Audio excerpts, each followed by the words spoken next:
அன்பு சகோதரர்களே, உள்ளத்தை பதைபதைக்க வைக்கக்கூடிய ஒரு மனிதனை மூளையில் முடக்கக்கூடிய காரியங்களில் எதிரிகளுடைய சூழ்ச்சிகள் பலமானது அப்படின்னு சொன்னாலும் அது மிகையான வார்த்தை அல்ல.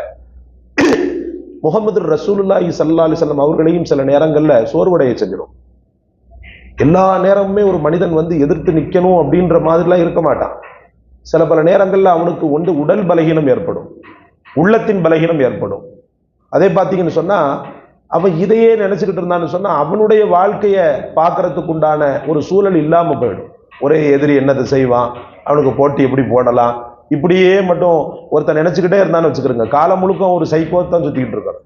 அவன் எப்படி சைக்கோவா இருக்கிறானோ எதிரி, அதே போல இவனும் சைக்கோவா தான் சுத்திக்கிட்டு இருக்கணும். அட போடான்னு விட்டு போயிட்டே இருக்கணும்.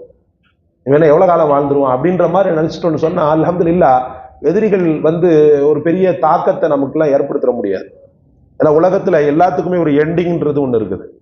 எப்படி ஆரம்பம் அப்படின்னு ஒண்ணு இருக்குதோ அதே போல எண்டிங் கண்டிப்பா இருக்கும்.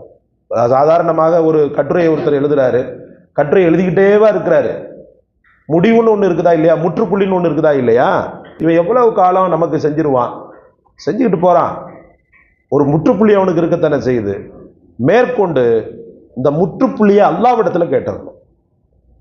ரப்புல் ஆலமீனிடத்துல என்ன செய்யணும், கேட்டுறணும். ரப்பே எனக்கு தொடர்ந்து அவன் டார்ச்சர் கொடுத்துக்கிட்டு இருக்கிறான், தொந்தரவு கொடுத்துக்கிட்டு இருக்கிறான், அவனுக்குன்னு சொல்லி ஒரு எண்டிங்கை வை.